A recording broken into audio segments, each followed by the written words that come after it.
En la mente de Miguel Ramírez, un joven de 15 años, él era el juez, jurado y verdugo en los pasillos de su instituto. Una fantasía que lo llevó a cometer el brutal asesinato de un compañero de clase.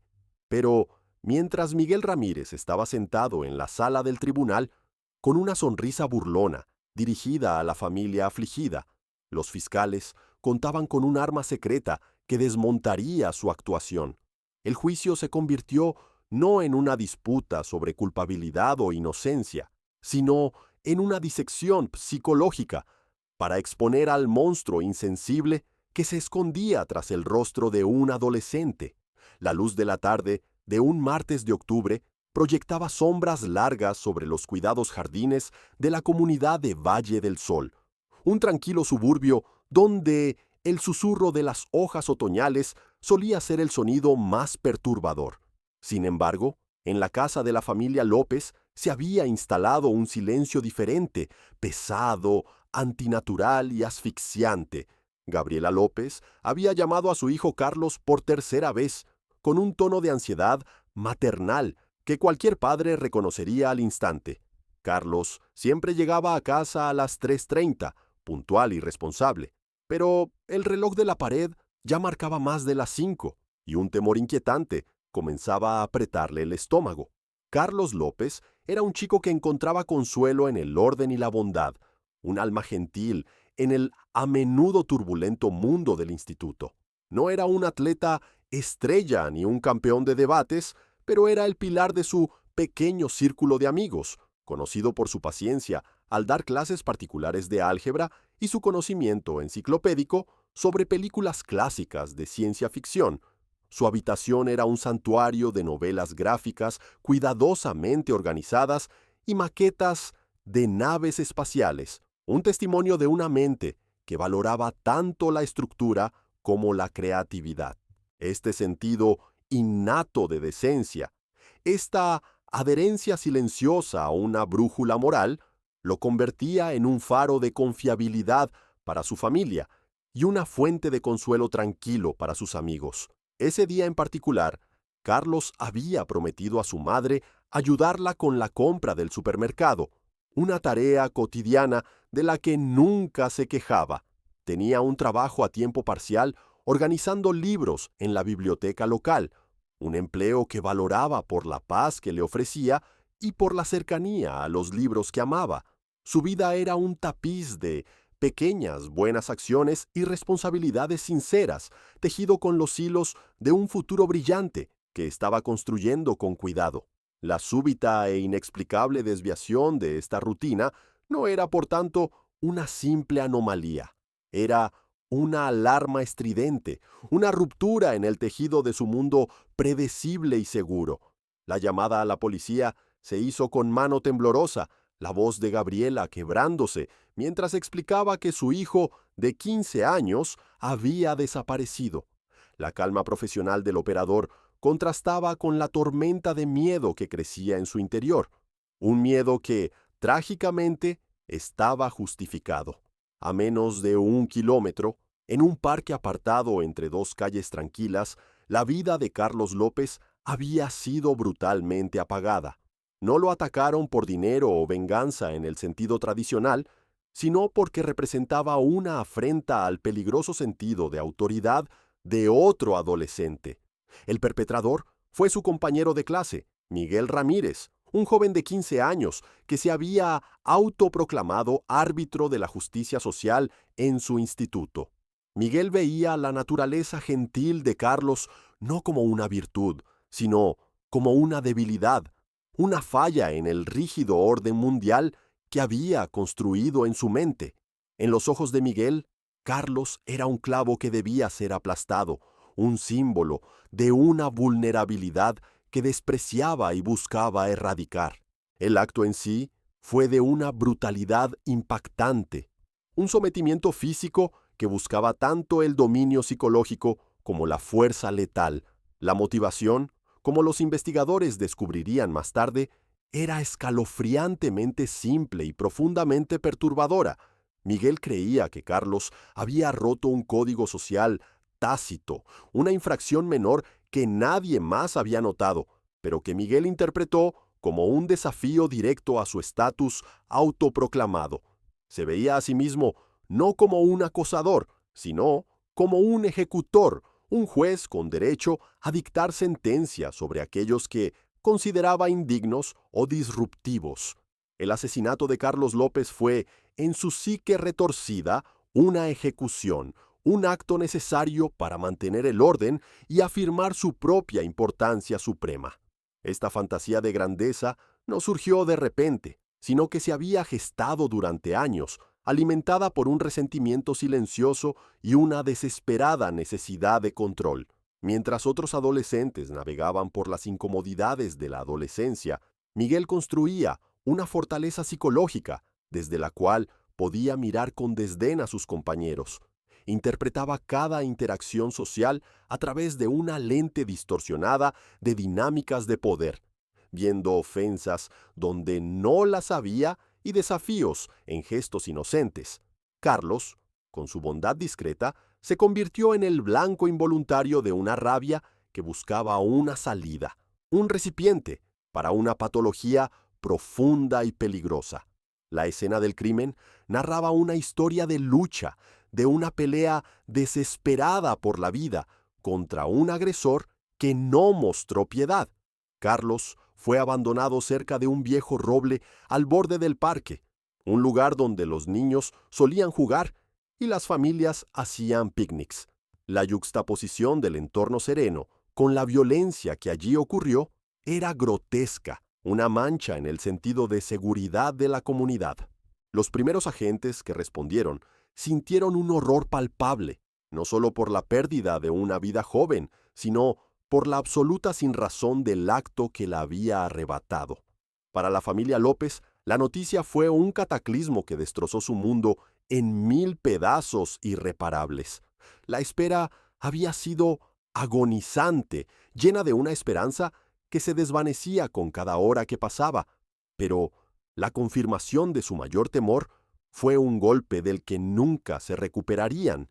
La imagen de su hijo amable y gentil, que pasaba las tardes construyendo maquetas de cohetes y los fines de semana, como voluntario, en un refugio de animales, siendo víctima de un acto tan vil, era un horror incomprensible.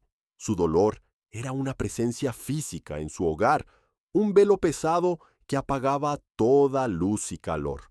La comunidad de Valle del Sol se tambaleó ante la noticia, luchando por comprender cómo algo así podía ocurrir entre dos de sus propios hijos. Los padres abrazaban a sus adolescentes un poco más fuerte, conscientes de repente de las corrientes ocultas que fluían bajo la superficie de la vida adolescente. El instituto se convirtió en un lugar de rumores susurrados y dolor compartido, con consejeros trabajando horas extras para ayudar a los estudiantes a procesar el impacto y el miedo. Una profunda inocencia había sido robada de la comunidad, reemplazada por una aterradora conciencia de la oscuridad que podía acechar detrás de un rostro familiar en un pasillo escolar. Los detectives comenzaron su trabajo con una determinación sombría, empezando por la vida de la víctima, para entender su muerte. Entrevistaron a los amigos, maestros y familiares de Carlos y emergió un retrato consistente. Un chico descrito universalmente como dulce, inofensivo y querido por todos. Esto solo profundizó el misterio y la tragedia al eliminar motivos obvios, como celos por una relación o una rivalidad que salió mal. La falta de una razón clara apuntaba hacia algo más aleatorio y, por lo tanto, más aterrador. Una malignidad sin motivo que los investigadores experimentados apenas podían comprender. La atención pronto se centró en el círculo social de Carlos y sus interacciones el día de su muerte.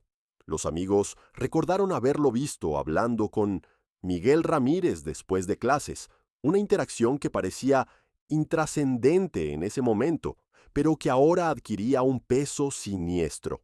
Nadie le había dado importancia.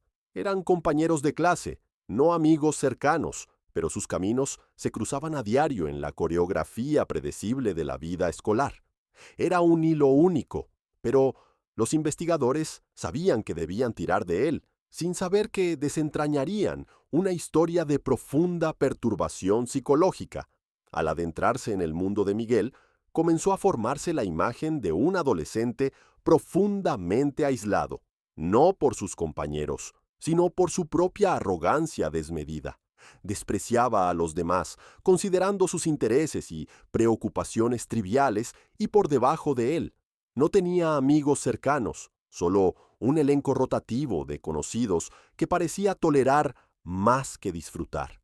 Este desapego social fue una pieza clave del rompecabezas, sugiriendo una personalidad que carecía de la empatía básica necesaria para valorar una vida humana. El acto contra Carlos fue la máxima expresión de esta patología, la culminación horrífica de una cosmovisión que colocaba a Miguel Ramírez en el centro del universo con poder absoluto sobre las vidas de los demás. No mató en un arranque de pasión o ira, mató como una declaración de su propia superioridad percibida. Para Miguel, quitarle la vida a Carlos fue como aplastar una mosca, un acto impersonal de control de plagas, diseñado para limpiar su mundo de una imperfección. La profunda falta de humanidad en este motivo se convirtió en el tema central y aterrador de toda la investigación y el juicio subsiguiente. El tranquilo suburbio de Valle del Sol se convirtió en el escenario de una tragedia que expuso la aterradora realidad de que los monstruos más peligrosos suelen ser aquellos que creen que son héroes. Miguel Ramírez alardeaba de cómo había atraído a Carlos al parque, de cómo lo había dominado, y corregía a los detectives sobre detalles menores de la escena del crimen que solo el asesino podía conocer, deleitándose en su conocimiento superior.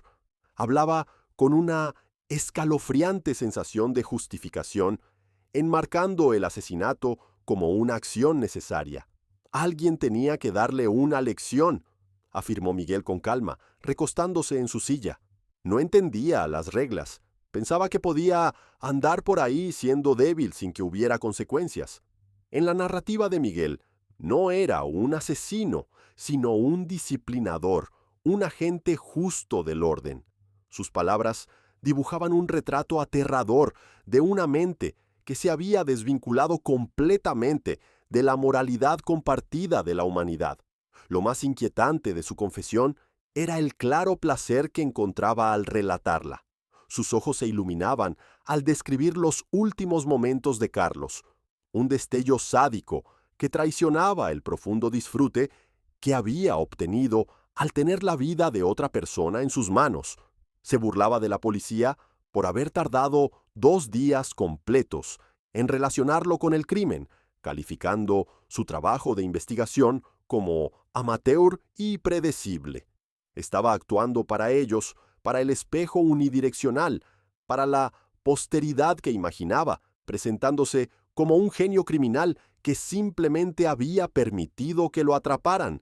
Parecía ver todo el proceso, la investigación, su arresto, el interrogatorio, como un juego, uno en el que él era el protagonista.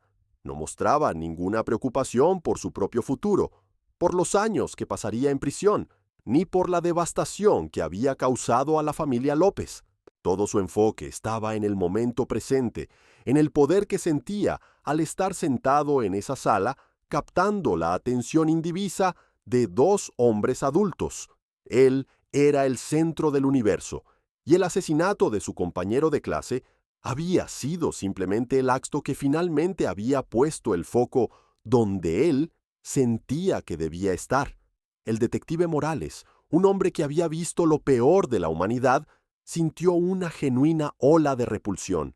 Este no era un chico problemático que había cometido un error terrible en un momento de ira. Era un depredador, un sociópata de sangre fría que habitaba el cuerpo de un joven de 15 años. La manera casual en que Miguel describía el acto de matar, como si estuviera hablando de un videojuego, era profundamente deshumanizante. Nunca volvió a referirse a Carlos por su nombre después de ese primer comentario despectivo, solo como él o el cuerpo, despojando aún más a su víctima de cualquier humanidad. La confesión fue grabada, cada palabra arrogante y sin remordimientos, capturada para el futuro juicio. Miguel detalló su planificación, cómo había elegido el lugar apartado y cómo se había asegurado de que no hubiera testigos. Alardeó de haberlo hecho todo perfectamente y que la capacidad de la policía para atraparlo fue pura suerte. Esta narrativa de su propia genialidad era crucial para su autoimagen, y se aferraba a ella incluso mientras admitía un crimen que sellaría su destino. Cuando sus padres finalmente pudieron verlo, el comportamiento de Miguel cambió nuevamente. En su presencia se volvió hosco y petulante, interpretando el papel de un adolescente incomprendido, agraviado por el sistema. Les ofreció una versión diluida y autocompasiva de los hechos, pintándose como la víctima de un malentendido. Era otra actuación, otra máscara usada para manipular y controlar a las personas a su alrededor. Pero los detectives que observaban desde detrás del espejo lo vieron por lo que era, un intento patético y transparente de evadir la verdadera responsabilidad. El contraste entre el monstruo jactancioso en la sala de interrogatorios y el niño malhumorado con sus padres era marcado. Revelaba una personalidad no solo malvada, sino fundamentalmente vacía, una colección de máscaras sin un núcleo genuino. Era un camaleón, adaptando su personalidad a sus necesidades. Pero bajo cada máscara había el mismo vacío escalofriante. La única emoción real que parecía capaz de sentir era un desprecio profundo y abrumador hacia los demás. Cuando Miguel Ramírez fue formalmente acusado del asesinato de Carlos López, captó la mirada del detective Morales desde el otro lado de la sala de registro. Le lanzó un pequeño guiño conspirador, un gesto final de su arrogancia desmedida. Era un mensaje silencioso que decía: esto no ha terminado. El juego apenas comienza. En ese momento, el detective Morales supo que el juicio venidero sería más que un procedimiento legal. Sería una batalla para obligar a un monstruo a enfrentar la realidad de su propia depravación. Una tarea que sospechaba podría ser realmente imposible. La confesión de Miguel Ramírez fue el sueño de cualquier fiscal, una admisión detallada y arrogante que parecía hacer del caso algo evidente. Sin embargo, la fiscal principal asignada al caso, Victoria Torres, sabía que una confesión sola, especialmente de un menor, podía ser cuestionada en el tribunal. Necesitaba algo más, una prueba irrefutable que no solo demostrara la culpabilidad de Miguel más allá de toda duda, sino que también evidenciara la profunda premeditación y la crueldad sádica detrás del acto. Su equipo comenzó una exhaustiva investigación en la vida de Miguel, confiscando su computadora, teléfono y otras pertenencias personales, buscando las migajas digitales que pudieran iluminar los oscuros rincones de su mente. Lo que encontraron fue más aterrador de lo que podían haber imaginado. Oculta en lo profundo de la estructura de archivos de un disco duro externo, bajo capas de carpetas encriptadas y archivos mal etiquetados, estaba el Sancta Sanctorum de Miguel, una sala de trofeos digital dedicada a su propia grandeza percibida y su desprecio por los demás. Contenía diarios llenos de diatribas narcisistas, fotos que había tomado de sus compañeros con subtítulos crueles y, lo más condenatorio, una carpeta de videos titulada Proyectos. Dentro de esa carpeta había un solo archivo, un video que documentaba los últimos y aterradores minutos de la vida de Carlos López. El descubrimiento envió una onda de choque a través de la oficina del fiscal. Era una cosa escuchar a un asesino jactarse de su crimen en el ambiente estéril de una sala de interrogatorios. Era algo completamente diferente presenciarlo. El video aparentemente grabado con el propio teléfono de Miguel, era inestable y brutalmente íntimo.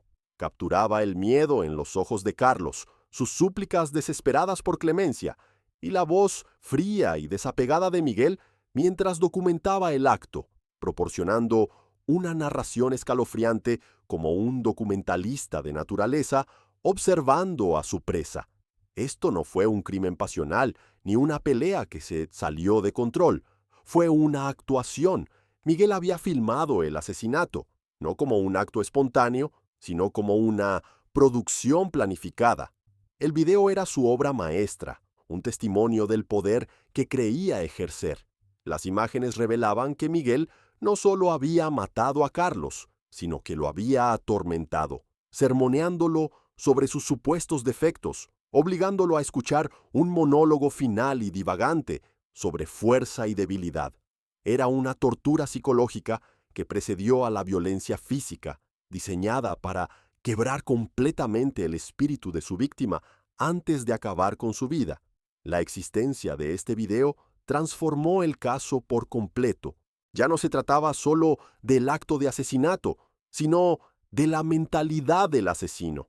Las imágenes eran una ventana directa a su alma y revelaban un vacío de empatía tan absoluto que era difícil de comprender. Para Victoria Torres y su equipo, ver el video fue una experiencia desgarradora, una que solidificó su determinación de asegurar que Miguel Ramírez nunca más estuviera en posición de infligir tal horror a otro ser humano. Sabían que mostrar estas imágenes a un jurado sería un golpe emocional devastador, pero era necesario para transmitir la verdadera naturaleza del acusado. Más allá del video del asesinato, el disco duro contenía otros proyectos perturbadores. Había videos de él torturando pequeños animales, cada acto meticulosamente filmado y catalogado. Había grabaciones de audio que había hecho en secreto de maestros y estudiantes, editadas con comentarios burlones. Era una biblioteca de crueldad, una colección que demostraba un patrón claro y aterrador de patología en escalada. El asesinato de Carlos López no fue un incidente aislado, sino el crescendo macabro de una larga y practicada historia de sadismo. Esta evidencia de una vida oculta de depravación fue un giro crítico. Desmantelaba cualquier posible defensa de que esto fue un trágico error de un adolescente problemático. La sala de trofeos digital probaba que Miguel era y había sido durante algún tiempo un depredador en desarrollo que encontraba un inmenso placer en el sufrimiento de otros. No era un niño que había perdido el rumbo. Era un monstruo que había estado perfeccionando sus habilidades en las sombras, esperando la oportunidad de pasar a una víctima humana. El descubrimiento también proporcionó una comprensión más profunda de su motivo. Los diarios en el disco duro estaban llenos de escritos que reflejaban los manifiestos de asesinos solitarios. Escribía sobre su disgusto por la debilidad de la sociedad moderna, su creencia en su propia superioridad genética e intelectual, y su rol autoproclamado como limpiador de los indignos. Veía a sus compañeros no como personas, sino como símbolos, caricaturas de los rasgos que despreciaba. Carlos López, con su comportamiento gentil e inteligencia discreta, se había convertido en la encarnación viva de todo lo que Miguel había convencido de que necesitaba destruir. Este tesoro de evidencia digital se convirtió en la piedra angular del caso de la Fiscalía. Proporcionaba el contexto para la confesión arrogante de Miguel, mostrando que sus palabras no eran solo alardes vacíos, sino expresiones genuinas de una ideología profundamente arraigada y peligrosa. El video del asesinato era la prueba irrefutable del acto, mientras que los diarios y otras grabaciones eran la prueba de la intención, la malicia fría y calculada que lo había impulsado. La Fiscalía ahora tenía una narrativa que era tanto horrífica como coherente, una historia de un joven que había cultivado deliberadamente su propio mal. El equipo legal tuvo que manejar la evidencia con extremo cuidado. El video era tan gráfico y perturbador que su admisibilidad en el tribunal seguramente sería cuestionada por la defensa. Victoria Torres comenzó a preparar sus argumentos, lista para luchar por el derecho del jurado a ver la verdad sin filtros de quién era Miguel Ramírez. Argumentó que el video no era perjudicial. Era esencial para entender el estado mental del acusado, su intención específica de matar y el elemento de extrema crueldad que podría ser un factor en su sentencia.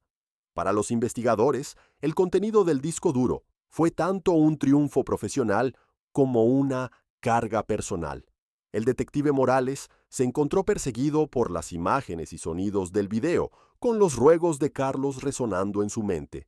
Había arrestado a cientos de criminales, pero la crueldad de estilo documental calculado de Miguel Ramírez era algo nuevo.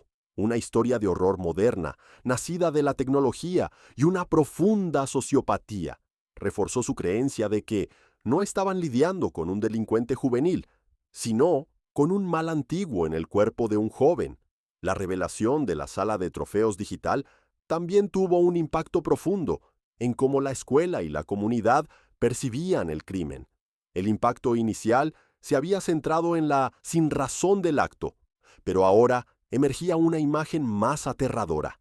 No fue un acto de violencia aleatorio, fue la obra de un depredador que había caminado entre ellos, oculto a plena vista. Los padres comenzaron a cuestionar cómo habían podido pasar por alto las señales, cómo un estudiante podía albergar tal oscuridad sin que nadie lo notara. La administración de la escuela se vio obligada a enfrentar preguntas incómodas sobre su capacidad para identificar y ayudar a estudiantes con problemas psicológicos severos. La familia López fue informada del descubrimiento del video, aunque se les evitó la agonía de verlo. Para ellos, el conocimiento de que los últimos momentos de su hijo habían sido grabados por su asesino para su propio entretenimiento enfermo fue una nueva y profunda capa de horror. Fue una violación que se extendía más allá de la muerte. Un acto final de profanación que torció su dolor en una nueva forma de rabia y desesperación. Su lucha por la justicia ya no era solo por hacer responsable al asesino de su hijo, era por honrar la memoria de Carlos, exponiendo la verdad completa y sin filtros del monstruo que le había quitado la vida. El caso estaba ahora listo para pasar de un simple juicio por asesinato a un examen profundo y perturbador de la naturaleza misma del mal. En los meses previos al juicio, la maquinaria legal avanzó con su ritmo deliberado y metódico. A Miguel Ramírez se le asignó un defensor público, un abogado experimentado y cansado llamado Mateo Hernández, cuya tarea era montar una defensa para un cliente que parecía determinado a sabotear su propio caso. Desde su primera reunión en el Centro de Detención Juvenil, Miguel trató a su abogado no como un aliado o un salvavidas, sino como un inferior, un obstáculo inconveniente en la gran producción de su propio juicio. Respondía a los intentos de Mateo de explicar la estrategia legal con gestos de aburrimiento teatral, suspiros y un desprecio abierto. Durante las audiencias previas al juicio, el comportamiento de Miguel Ramírez pasó de un desprecio pasivo-agresivo a una abierta rebeldía. Se sentaba desgarbado en su silla, garabateaba en los blocs de notas destinados a tomar apuntes y de vez en cuando dejaba escapar una risa burlona y suave durante los argumentos de la fiscalía. Su abogado, Mateo Hernández, se mostraba cada vez más frustrado. Sus súplicas susurradas para que su cliente se comportara eran recibidas con una sonrisa arrogante o un gesto despectivo. Miguel parecía disfrutar del poder que sentía al dificultar el trabajo de su propio abogado, considerando todo el proceso legal como una farsa que él, intelectualmente, superaba con creces. El momento más impactante de estas audiencias preliminares ocurrió durante una conferencia rutinaria para programar el juicio. Mientras Mateo explicaba una moción compleja al juez, Miguel, en un arranque de pura arrogancia desmedida, se inclinó y susurró un chiste cruel sobre la calvicie incipiente de su abogado, lo suficientemente alto como para que lo escucharan el taquígrafo del tribunal y la mesa de la fiscalía. Victoria Torres, la fiscal, lo miró fijamente, momentáneamente sin palabras ante la audacia y la crueldad infantil del acusado.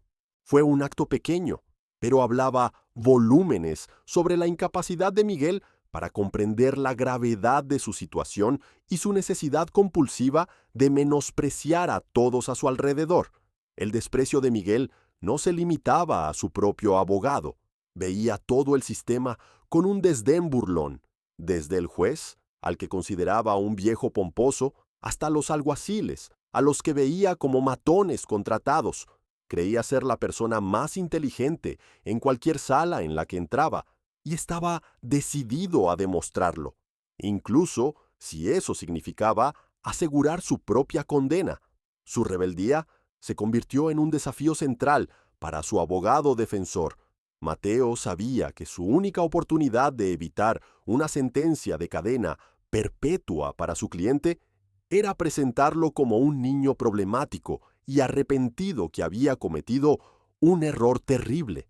Pero Miguel se negaba a interpretar ese papel, destrozando cualquier ilusión de remordimiento con cada sonrisa sarcástica y comentario mordaz. Esta desobediencia a su abogado era una pesadilla estratégica para Mateo Hernández. Intentó explicarle a Miguel que su actitud en la sala sería un factor crítico para el jurado, que necesitaban ver a un joven que lamentara lo que había hecho.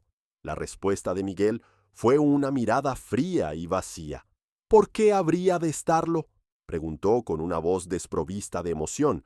Recibió lo que merecía. Mi único error fue no planificar mejor cómo deshacerme del cuerpo. La escalofriante honestidad de la declaración dejó a Mateo sin palabras, dándose cuenta de que no estaba defendiendo a un cliente, sino manejando a un monstruo. Las evaluaciones psicológicas ordenadas por el tribunal regresaron con un diagnóstico tan claro como condenatorio: trastorno de personalidad narcisista con rasgos sociopáticos pronunciados. Los informes detallaban una completa falta de empatía, un sentido grandioso de autoimportancia y una personalidad manipuladora. Miguel había tratado al psiquiatra designado por el tribunal con el mismo desprecio que mostraba hacia su abogado, intentando psicoanalizar al doctor y criticar sus métodos. Veía la evaluación no como una herramienta para entender su mente, sino como una batalla de ingenio que estaba decidido a ganar. A medida que se acercaba la fecha del juicio, el comportamiento de Miguel se volvió aún más errático y autodestructivo.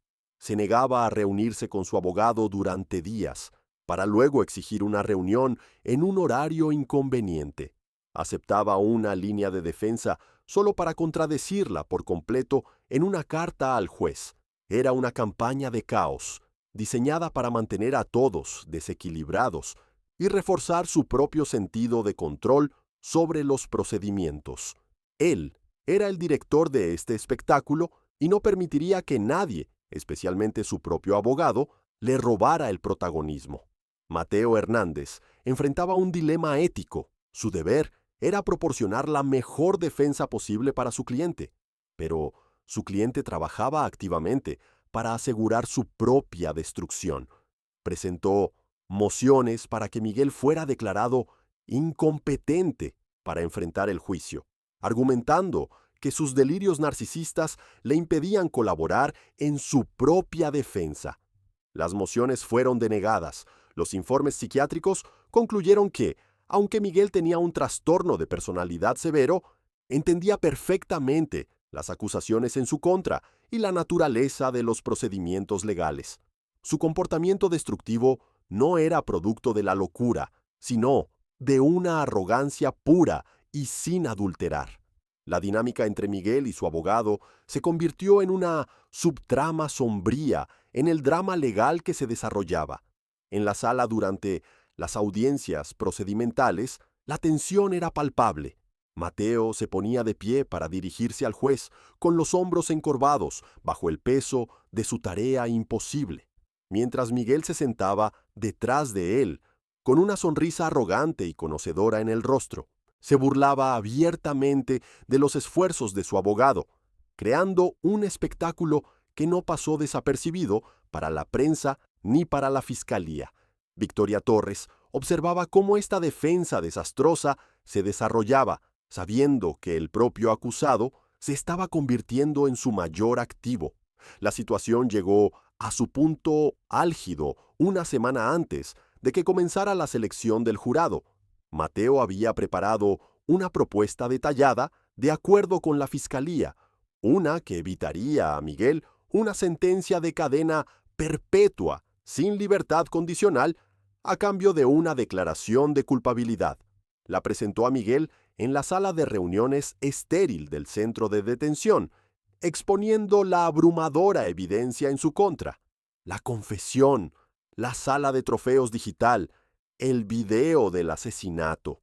Suplicó a su cliente que aceptara el acuerdo, que mostrara algo de racionalidad y se salvara de pasar el resto de su vida en una prisión de máxima seguridad. Miguel escuchó toda la propuesta sin interrumpir, con el rostro como una máscara de calma desapegada.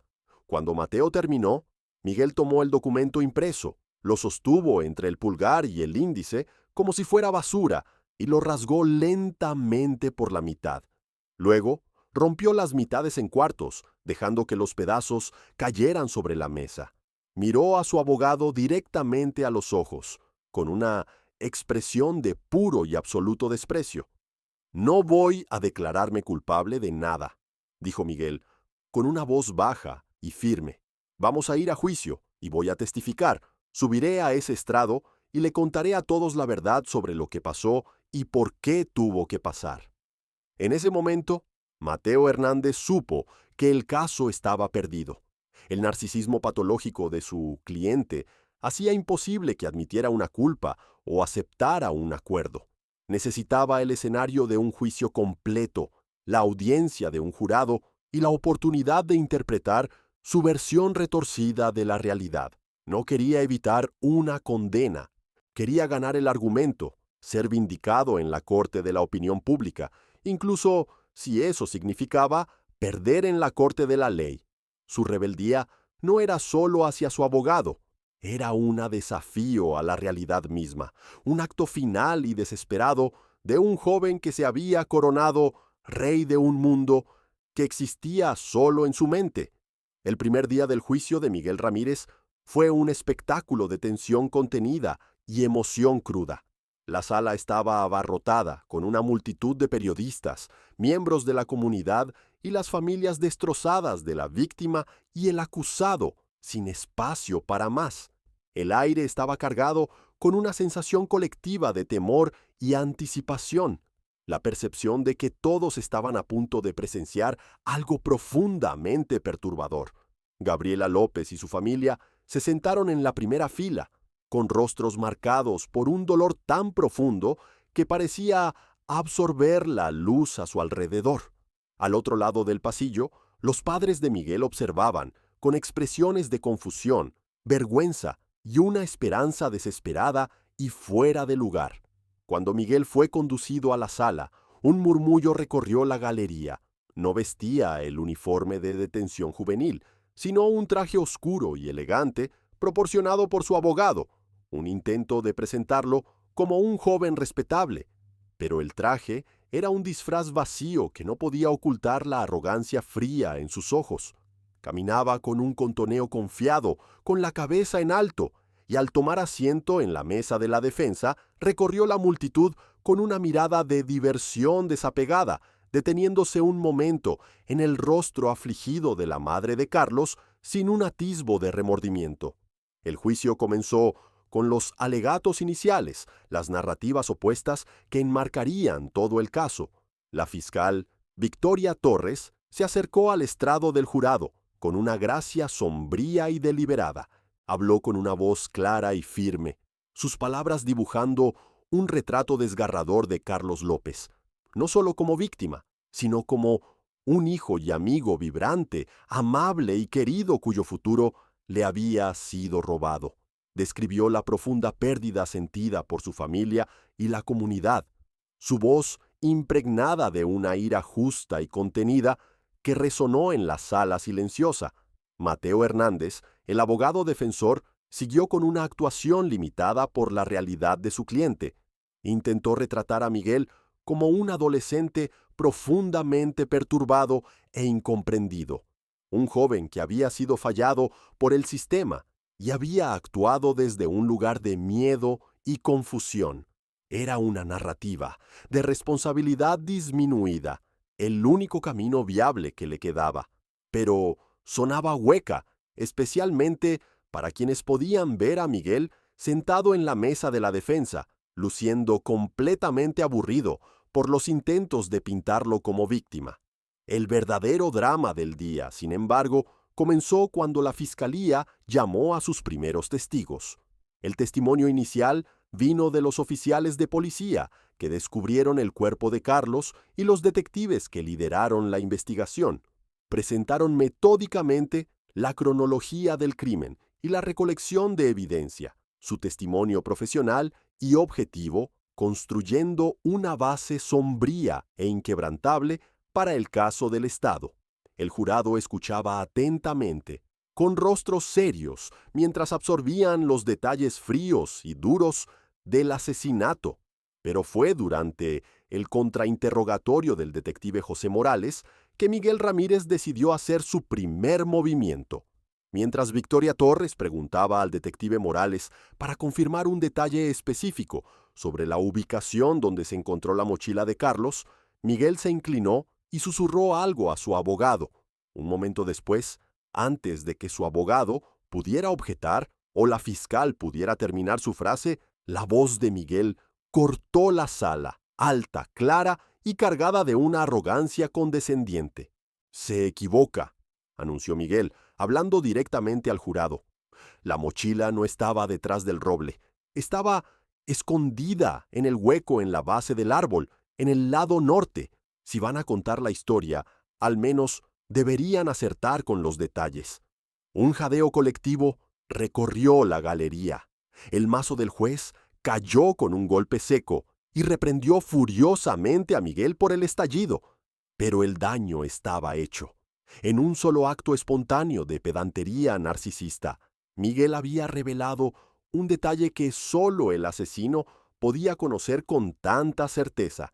Era un detalle que había sido deliberadamente ocultado del registro público, una pieza pequeña, pero crucial de evidencia conocida solo por los investigadores y la persona que había escondido la mochila. Victoria Torres hizo una pausa, dejando que el peso del momento se asentara en la sala. Miró a Miguel, que ahora estaba recostado en su silla, con una sonrisa autosatisfecha, claramente orgulloso de su astuta corrección.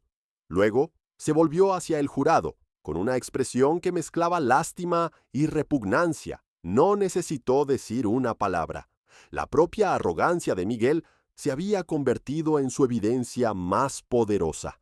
Había confesado de manera inadvertida, no con palabras de remordimiento, sino con una corrección jactanciosa nacida de su desesperada necesidad de ser visto como la persona más inteligente en la sala.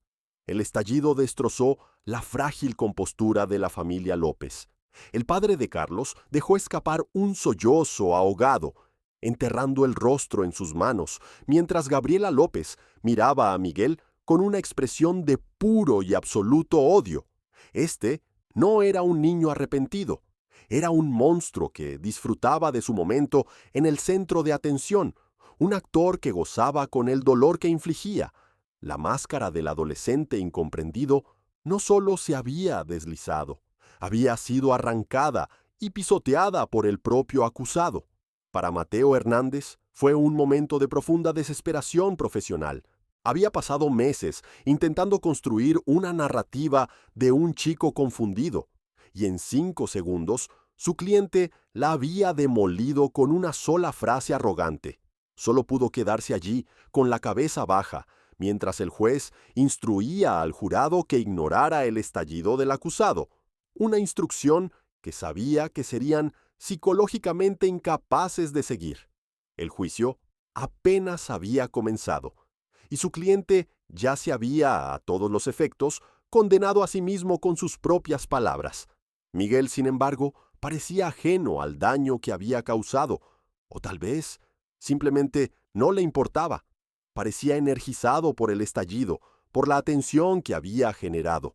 Miguel Ramírez no vio su estallido como un error, sino como una victoria, un momento en el que había afirmado su conocimiento superior y tomado el control de la narrativa. Ya no era un acusado en un juicio por asesinato, era el narrador, el experto, el poseedor de la verdad. El resto de los procedimientos del día se desarrollaron bajo la sombra de ese momento. Los testigos iban y venían, pero los ojos del jurado seguían desviándose hacia el acusado, hacia el chico de 15 años que acababa de mostrarles el corazón frío y orgulloso de un asesino. Victoria Torres ajustó su estrategia sobre la marcha, dándose cuenta de que ya no necesitaba convencer al jurado de que Miguel era culpable del acto. Ahora necesitaba convencerlos de la profundidad de su depravación, mostrarles que esto no era solo un asesinato, sino un acto de maldad profunda e impenitente. Cuando la corte levantó la sesión por el día, Miguel Ramírez fue conducido fuera, con una leve sonrisa aún dibujada en sus labios. Había dejado su marca, había tomado el escenario, y en su mente retorcida había ganado el día. Pero en los ojos silenciosos y horrorizados de todos los demás en esa sala, había hecho algo muy diferente. Había disipado cualquier duda persistente y revelado al monstruo bajo el traje, preparando el escenario para un juicio que ahora sería una formalidad sombría y necesaria en el camino hacia su inevitable condena. La segunda semana del juicio marcó un cambio significativo en la estrategia de la Fiscalía, pasando de establecer los hechos básicos del crimen a adentrarse en el horror psicológico de la mentalidad del acusado. Victoria Torres sabía que el estallido de Miguel en la sala ya había sellado su destino en la mente de muchos, pero estaba decidida a no dejar espacio para la duda y a asegurar que el jurado comprendiera toda la extensión de su crueldad. Planeaba presentar la pieza central de su caso, la evidencia innegable que silenciaría cualquier argumento de la defensa, el video que Miguel había grabado del propio asesinato. Sin embargo, eligió construir hacia este momento, acumulando evidencia para crear un crescendo de horror.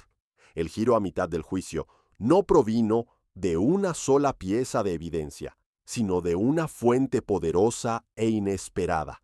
La fiscalía llamó a una testigo sorpresa, una chica tímida y de voz suave llamada Sofía Morales, que había sido una amiga periférica de Carlos. Subió al estrado con manos temblorosas, su voz apenas un susurro mientras prestaba juramento.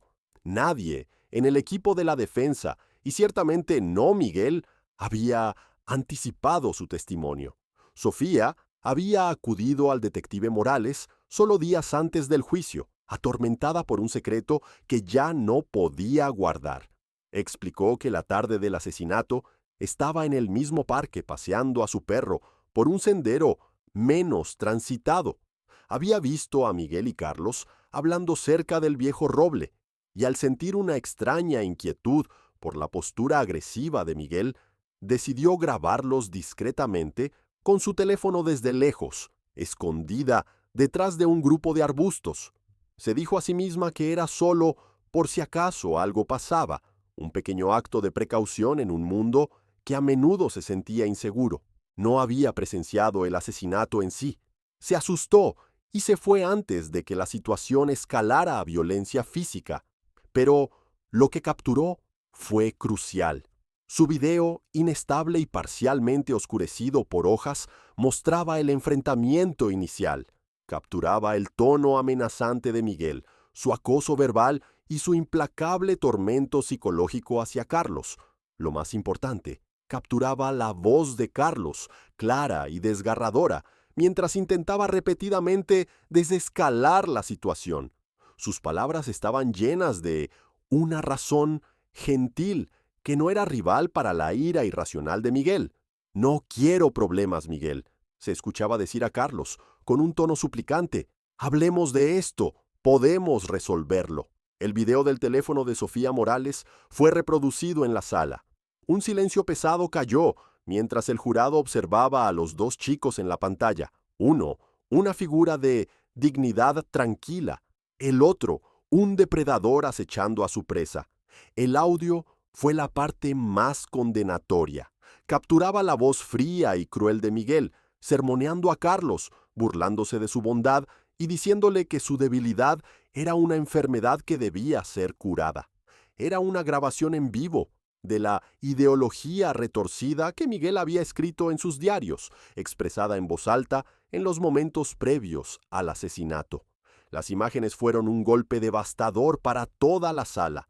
Permitían que la víctima hablara desde el más allá, sus propias palabras sirviendo como testimonio de su carácter gentil. Proporcionaban un contexto para la violencia que siguió, mostrando que esto no fue una pelea repentina, sino un acto calculado de persecución.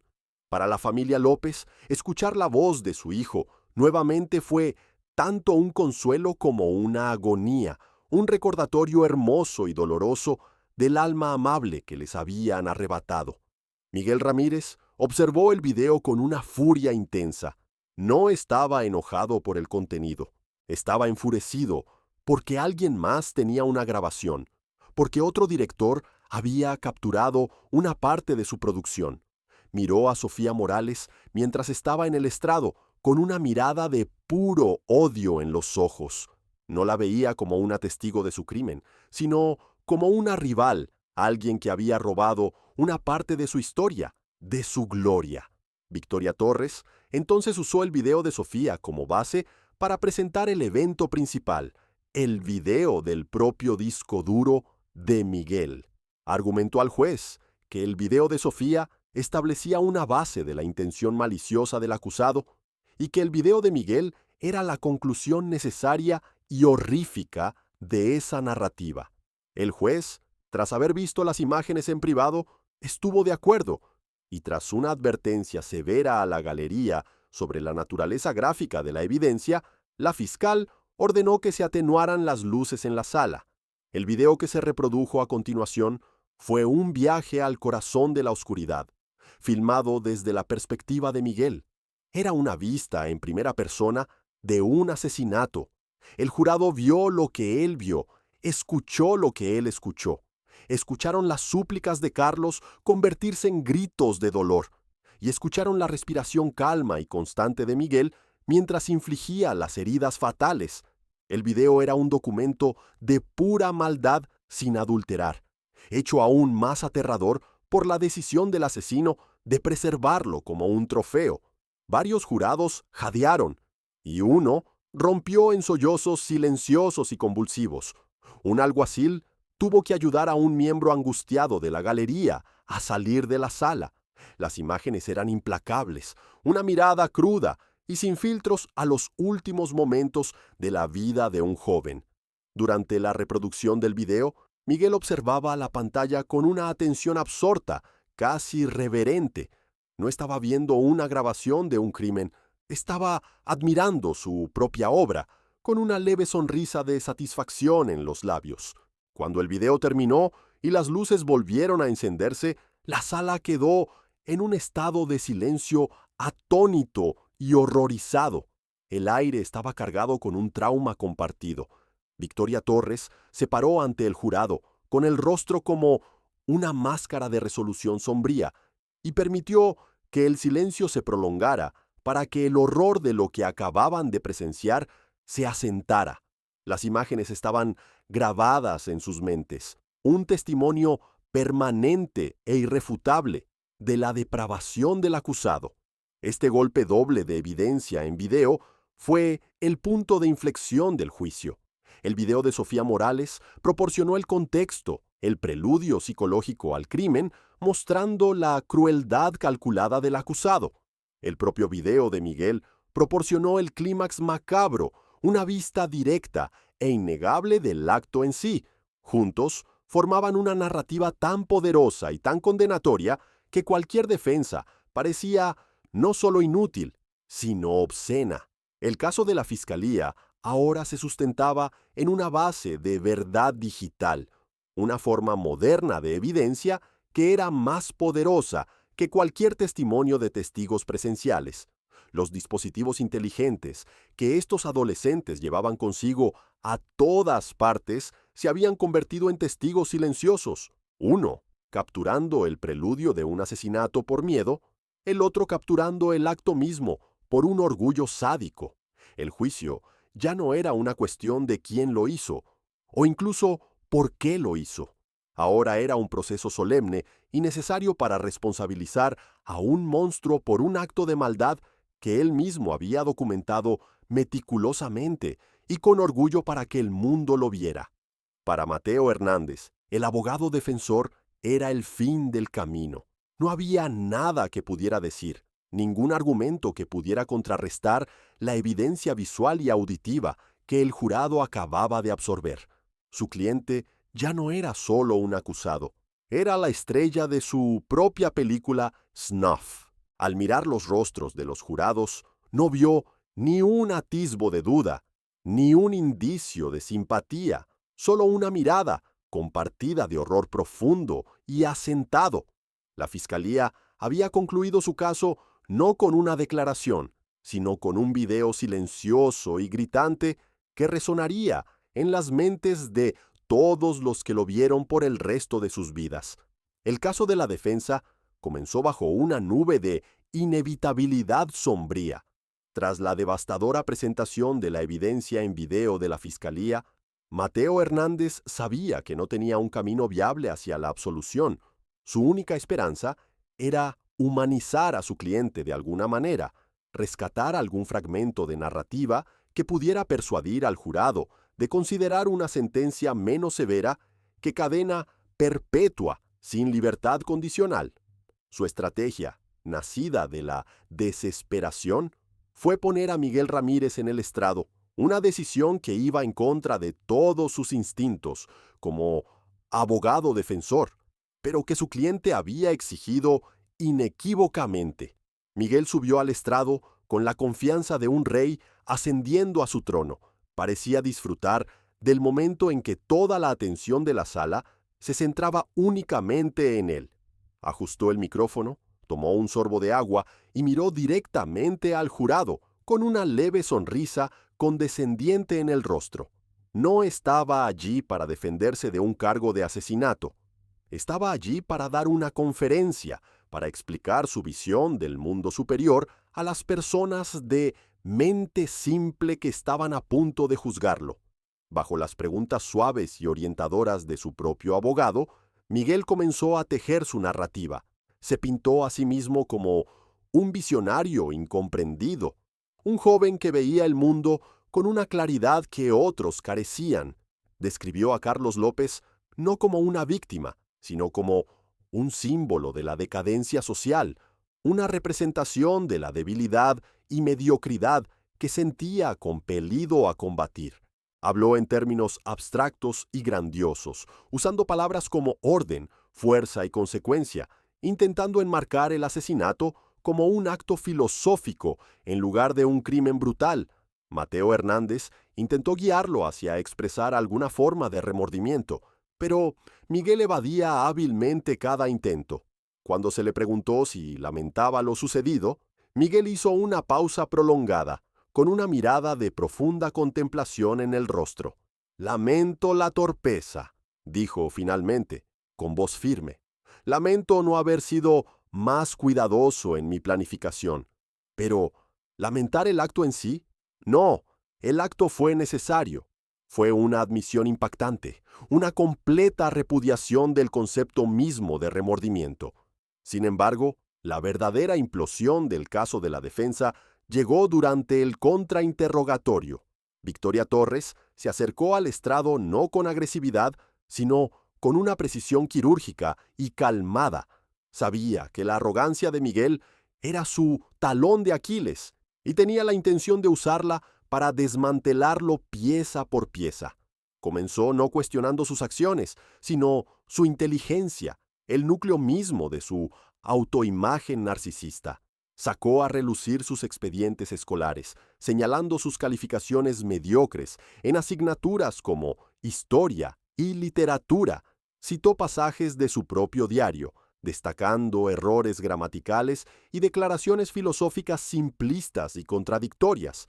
Con cada pregunta, iba desmontando la fachada del gigante intelectual, revelando al adolescente inseguro y enojado debajo. La calma de Miguel comenzó a resquebrajarse, su sonrisa confiada reemplazada por un ceño fruncido de irritación. Comenzó a discutir con ella, a corregir su pronunciación, a decirle que estaba malinterpretando sus ideas complejas. El punto de inflexión llegó cuando Torres mencionó el video que él había filmado.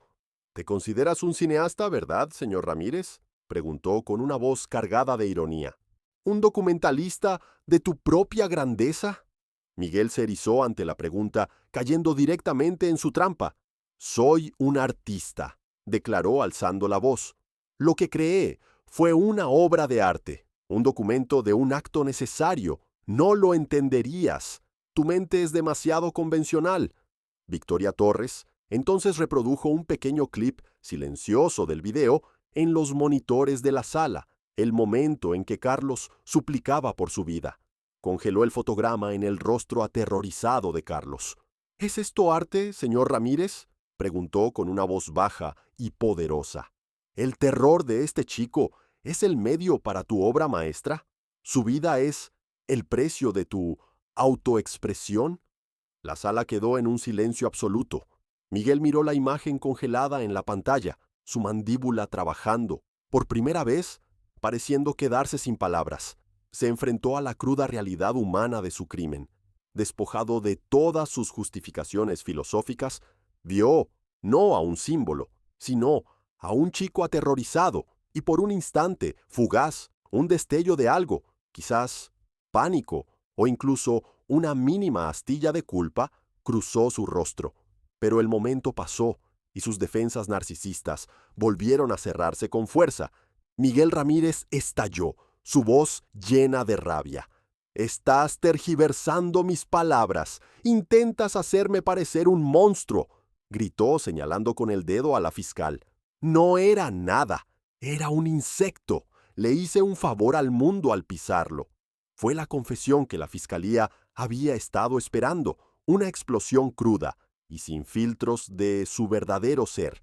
La actuación había terminado, la máscara había desaparecido, y lo único que quedaba era la furia horrenda y sin disimulo de un depredador. Había perdido el control, y al hacerlo, había destruido la última mínima posibilidad de influir en el jurado. Su propio testimonio se había convertido en la pieza final y más condenatoria de evidencia en su contra. El contrainterrogatorio continuó, pero fue solo una formalidad. Miguel era ahora una persona diferente en el estrado. Su postura intelectual había desaparecido, reemplazada por una ira hosca y petulante. Respondía a las preguntas con monosílabos, con los brazos cruzados defensivamente sobre el pecho. Había sido expuesto. Su superioridad intelectual revelada como una farsa frágil, y no podía manejar la herida narcisista.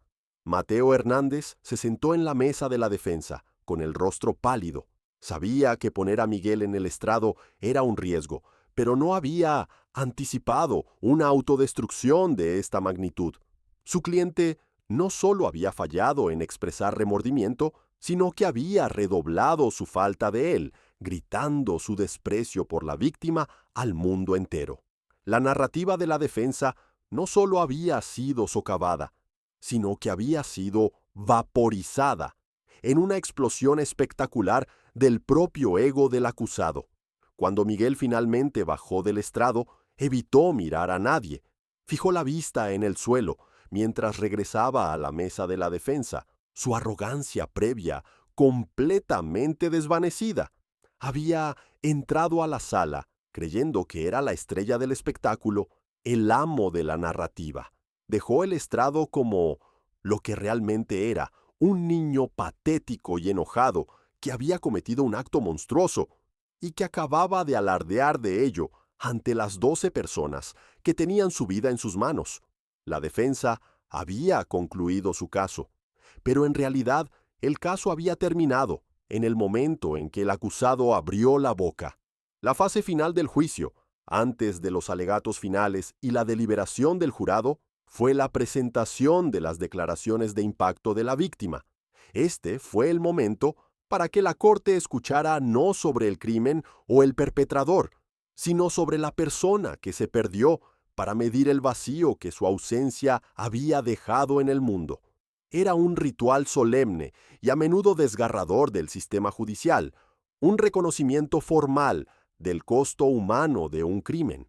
Para el juicio de Miguel Ramírez, se convirtió en el punto de quiebre emocional, un momento que cristalizó la profunda diferencia entre la humanidad de la familia de la víctima y la falta de alma del acusado.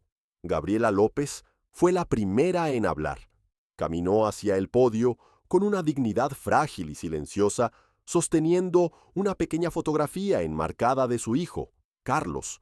No miró al juez ni al jurado, sino directamente a Miguel Ramírez, sus ojos llenos de un dolor tan inmenso que parecía tener un peso físico. Su voz, cuando comenzó a hablar, era suave pero inquebrantable, un testimonio de la fuerza de una madre frente a una pérdida inimaginable. Habló de Carlos no como un santo, sino como un chico real y maravilloso. Compartió recuerdos pequeños e íntimos, la forma en que tarareaba desafinado cuando se concentraba en sus tareas, su amor secreto por los chistes malos, el tiempo que gastó todo el dinero de su mesada para comprar un regalo especial para el cumpleaños de su padre. Sus palabras pintaron un retrato vívido de una vida llena de pequeñas bondades, risas tranquilas y un amor profundo y constante por su familia. La sala estaba en silencio, cautivada por el dolor crudo y sin adornos en su voz. Todos los días, dijo con la voz quebrándose por primera vez, me despierto y por un segundo bendito, olvido, y luego recuerdo, y el horror me golpea de nuevo. No solo tomaste la vida de mi hijo, tomaste mi capacidad de sentir alegría, tomaste el futuro, lo tomaste todo. Fue durante este momento, este crescendo del dolor de una madre, que varios miembros del jurado notaron al acusado, mientras Gabriela López vertía su corazón, con el cuerpo temblando por el esfuerzo de mantenerse entera. Miguel Ramírez dejó escapar un bostezo largo, lento y deliberado. No se molestó en cubrirse la boca. Luego estiró los brazos, detrás de la cabeza, puso los ojos en blanco con un aburrimiento teatral y giró la cabeza para mirar el reloj en la pared de la sala, como si contara los segundos hasta que terminara este espectáculo tedioso. El acto fue tan descarado, tan profundamente irrespetuoso, que fue como un golpe físico. Una ola de indignación recorrió la galería. El padre de Carlos, que había estado con la cabeza entre las manos, levantó la vista y vio la muestra de desprecio de Miguel. Dejó escapar un grito ahogado de rabia y dolor, y tuvo que ser contenido por su hermano, mientras intentaba levantarse de su asiento. El juez golpeó su mazo, su propio rostro una máscara de furia fría, y ordenó a los alguaciles que restablecieran el orden. Pero la imagen quedó grabada en la mente de todos los presentes, especialmente del jurado. Fue un momento de pura maldad sin adulterar, una demostración de un alma tan vacía que ni siquiera podía fingir respeto frente al dolor insoportable de una madre. El bostezo de Miguel fue más condenatorio que cualquier evidencia, más incriminatorio que cualquier testimonio. Fue una confesión de su propia inhumanidad, un grito silencioso y despectivo de que no sentía nada, ni remordimiento, ni compasión, ni vergüenza. Las declaraciones de impacto de la víctima posteriores solo sirvieron para reforzar este contraste escalofriante. El mejor amigo de Carlos habló, con la voz cargada de lágrimas, sobre cómo Carlos lo había defendido contra los acosadores en la secundaria. Su maestra favorita describió su curiosidad intelectual y la bondad que mostraba hacia los compañeros que tenían dificultades. Cada historia añadía otro trazo al retrato de un joven bueno y decente, haciendo que la sinrazón de su muerte fuera aún más profunda. Y durante todo esto, Miguel permaneció como una estatua de indiferencia aburrida. No reaccionó, no se inmutó, no mostró ni un solo destello de emoción humana. Era un agujero negro de empatía, absorbiendo el dolor y la pena crudos dirigidos hacia él y no reflejando nada de vuelta. Su desapego era aterrador, un muro psicológico tan grueso que ningún sufrimiento humano podía atravesarlo.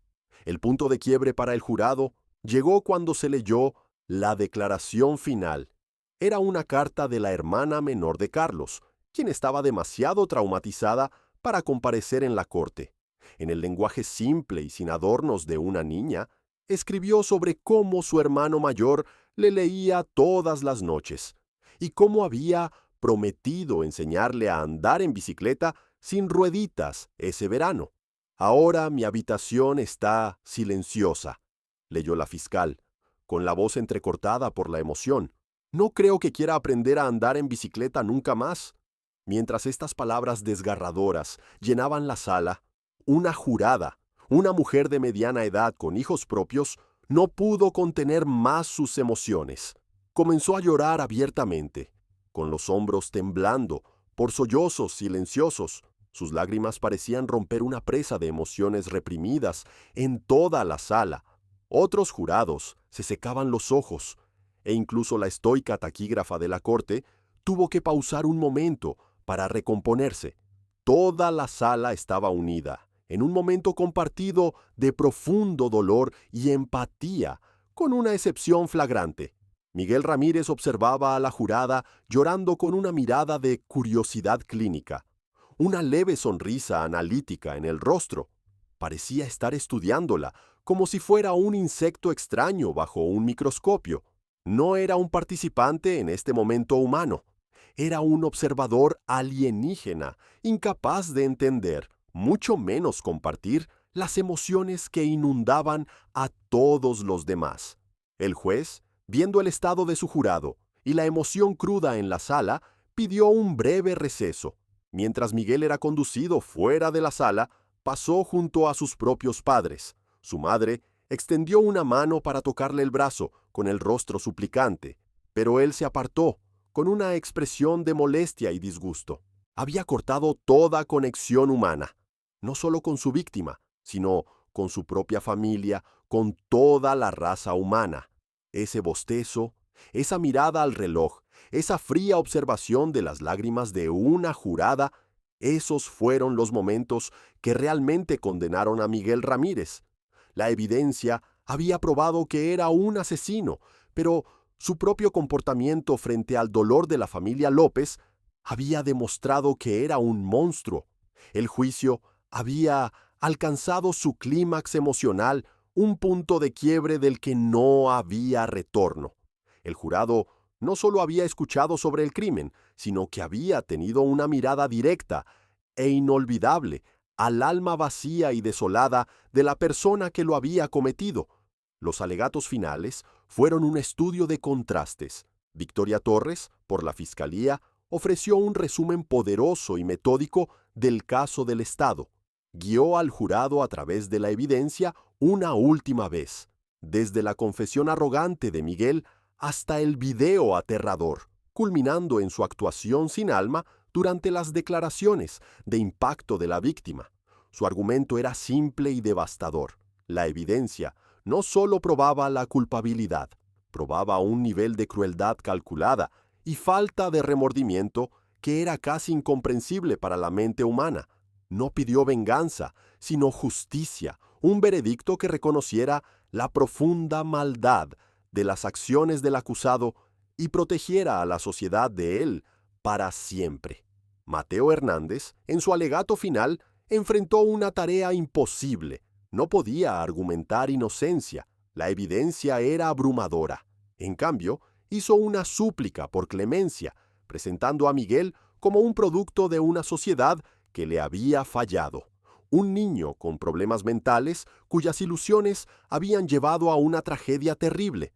Pidió al jurado que mirara más allá del monstruo que creían ver y encontrara al chico perdido debajo. Fue un esfuerzo valiente, un abogado cumpliendo con su deber hasta el final. Pero sus palabras sonaban huecas, un susurro débil contra el viento rugiente de la evidencia que todos habían visto y escuchado. El jurado deliberó por menos de una hora. La rapidez de su veredicto fue un testimonio de la claridad innegable del caso. Cuando regresaron al estrado, sus rostros estaban sombríos y resueltos. El presidente del jurado entregó el veredicto al alguacil, quien lo pasó al juez. La sala contuvo el aliento mientras el juez desdoblaba el papel y leía la única palabra fatídica: culpable. Una ola de alivio y tristeza recorrió el lado de la familia López en la sala. Hubo sollozos silenciosos, no de alegría, sino de un cierre sombrío y final. Al otro lado del pasillo, la madre de Miguel dejó escapar un grito ahogado y se derrumbó en los brazos de su esposo. Miguel, sin embargo, no mostró ninguna reacción. Miró al frente, con una expresión ilegible, como si estuviera viendo una película sobre la vida de otra persona. Pero el juicio no había terminado del todo. La fiscalía había reservado una última pieza del rompecabezas, un testigo que decidió llamar solo durante la fase de sentencia, que en esta jurisdicción seguía inmediatamente después del veredicto. Victoria Torres llamó a un testigo sorpresa al estrado, un joven llamado Andrés Torres, un antiguo amigo de Miguel de la secundaria que se había mudado hacía 2 años, pero que había contactado a la policía tras ver las noticias del juicio. El testimonio de Andrés proporcionó el giro final y aterrador, una revelación que recontextualizó todo el crimen. Contó a la corte que él y Miguel habían sido parte de un pequeño grupo secreto de chicos que habían inventado un juego retorcido y elaborado. El juego tenía un conjunto complejo de reglas y un sistema de puntos, pero su objetivo central era ejercer poder y control sobre otros a través de actos de crueldad psicológica y física. Seleccionaban a estudiantes que consideraban débiles o inferiores y ganaban puntos por actos de humillación e intimidación. Andrés, con la voz temblando de vergüenza, explicó que había dejado el grupo y su familia se había mudado después de que se dio cuenta de lo peligrosa que se estaba volviendo la obsesión de Miguel con el juego. Miguel no era solo un jugador, era el creador y el maestro del juego, el que constantemente empujaba hacia actos más extremos y sádicos. Los otros chicos eran seguidores atraídos por la personalidad carismática y contundente de Miguel. Pero Miguel era el motor de la crueldad del grupo. La revelación final fue la bomba que silenció la sala. Andrés testificó que Miguel a menudo hablaba de un nivel final del juego, un acto definitivo que probaría su superioridad absoluta y le permitiría ganar para siempre. Este nivel final implicaba quitar una vida, no por ira o pasión, sino como una jugada estratégica en el juego. La víctima tenía que ser un peón, alguien cuya eliminación demostrara el poder del jugador y su completa desconexión de la moralidad convencional. De repente, el asesinato sin sentido de Carlos López tenía un motivo, y era un motivo más escalofriante que cualquier odio o rabia simple. Carlos no había sido asesinado por quién era, sino por lo que era, un peón perfecto en el juego enfermo y retorcido de Miguel Ramírez. Su bondad, su gentileza, su falta de enemigos, estas eran las cualidades que lo habían convertido en el objetivo ideal. Era un jugador involuntario en un juego que ni siquiera sabía que existía, y su asesinato fue la jugada triunfal final de un jugador que veía la vida y la muerte como nada más que una forma de llevar la cuenta. Este testimonio fue la llave que abrió la puerta final a la psique de Miguel. Explicaba su desapego, su falta de remordimiento y su obsesión con su propia inteligencia y planificación. No era solo un asesino, era un maestro del juego que había ejecutado una estrategia impecable. Su confesión no había sido una confesión, había sido un análisis post-partido, un vencedor alardeando de sus tácticas. Su actuación en la corte no era la de un acusado, sino la de un ganador, dando una vuelta de victoria, explicando sus movimientos brillantes a una audiencia de seres inferiores.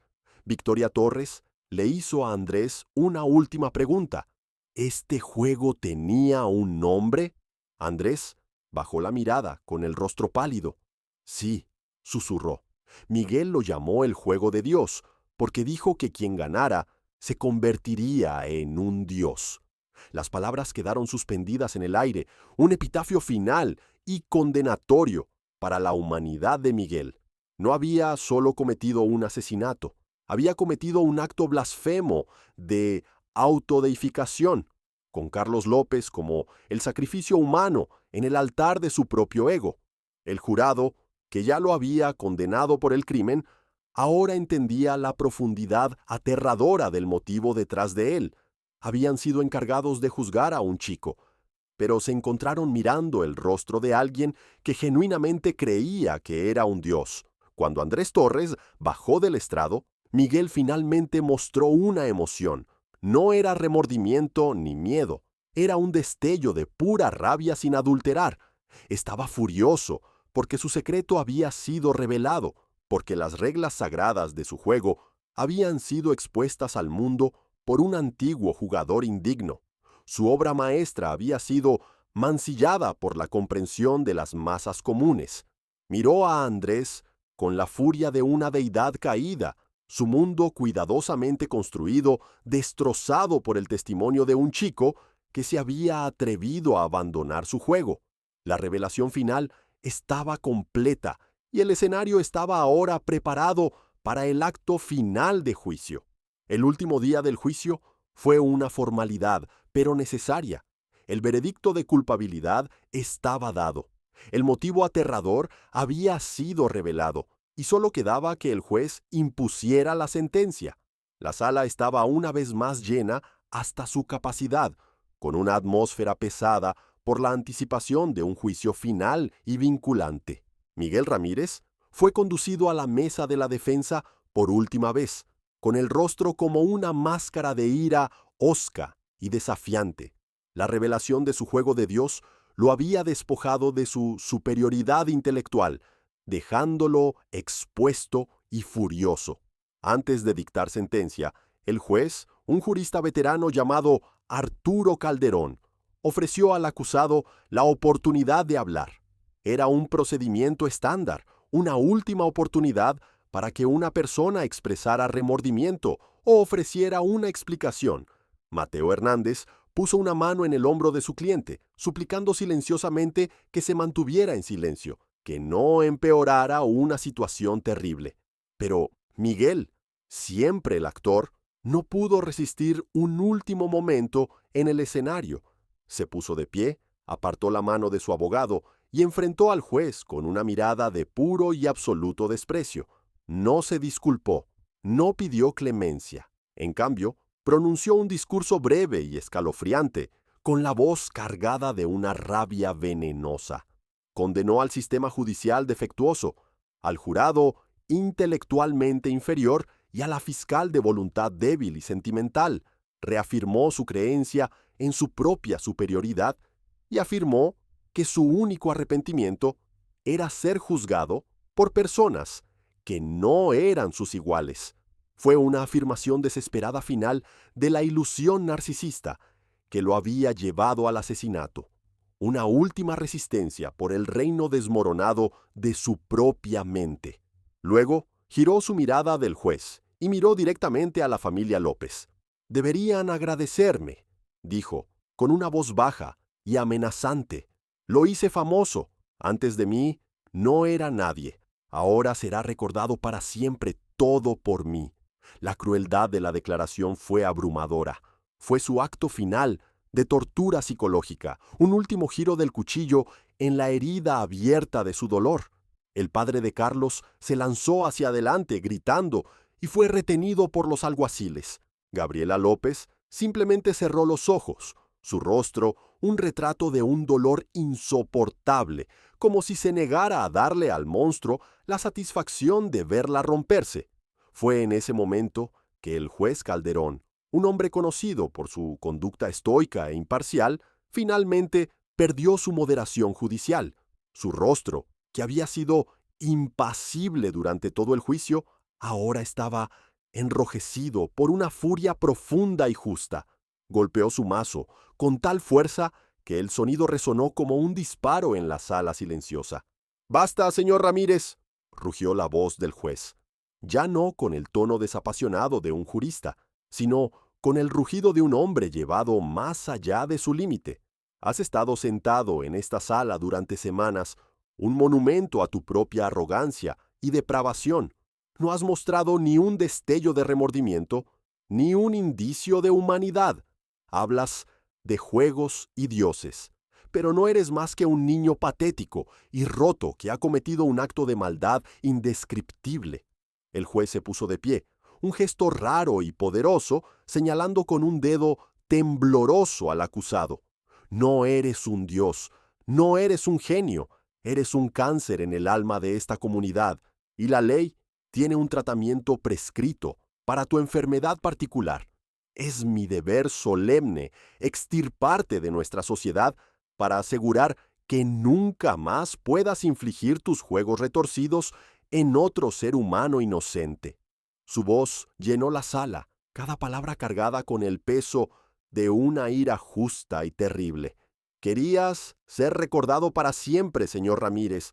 Lo serás. Serás recordado como un caso de estudio en el mal, un cuento de advertencia susurrado por los padres a sus hijos. Pero Carlos López, dijo el juez, suavizando su voz mientras giraba su mirada hacia la familia López, será recordado por su bondad, su espíritu gentil y el amor que dio a su familia y amigos. Su legado es de luz, el tuyo es de oscuridad. El juez Calderón luego pronunció la sentencia. Habló de la necesidad de proteger a la sociedad, la necesidad de retribución por el crimen y la completa ausencia de factores atenuantes o esperanza de rehabilitación por el asesinato de Carlos López, declaró con una voz que resonaba con finalidad. Esta corte te sentencia, Miguel Ramírez, a la pena máxima permitida por la ley, cadena perpetua sin posibilidad de libertad condicional. Las palabras sellaron el destino de Miguel. Su fachada arrogante finalmente se derrumbó por completo. El color se drenó de su rostro, y su boca se abrió en una expresión de genuino e incomprensible shock. En su propia mente había sido intocable, su grandeza, un escudo contra consecuencias tan mundanas. La realidad de pasar toda una vida en una celda de concreto, despojado de su poder y su audiencia, lo golpeó con la fuerza de un impacto físico. Cuando los alguaciles se acercaron para escoltarlo fuera de la sala por última vez, Miguel Ramírez, el autoproclamado Dios, quedó reducido a lo que siempre había sido. Un chico de 15 años aterrorizado. Comenzó a forcejear, a gritar, a llorar, no con lágrimas de remordimiento por su víctima, sino con sollozos patéticos y autocompasivos de un niño al que finalmente le habían dicho no. «No pueden hacerme esto», chilló con la voz quebrándose. «Yo soy quien hace las reglas». Su grito desesperado final fue ahogado por el sonido de las puertas de la sala cerrándose detrás de él, un sonido de absoluta finalidad. El juez permaneció de pie por un largo momento, mirando a la sala llorosa y exhausta. No solo había dictado una sentencia, había pronunciado una condena final y poderosa de una cosmovisión que celebraba la crueldad y devaluaba la vida humana. Había reafirmado la primacía de la ley sobre las ilusiones de una mente malvada, y al hacerlo, había ofrecido un destello de justicia a una familia y una comunidad que habían sido destrozadas por un acto de odio incomprensible. El juego de Dios había terminado, y la deidad autoproclamada había sido expulsada, su reinado terminando no con un estallido, sino con el gemido patético de un chico que finalmente tuvo que enfrentar las consecuencias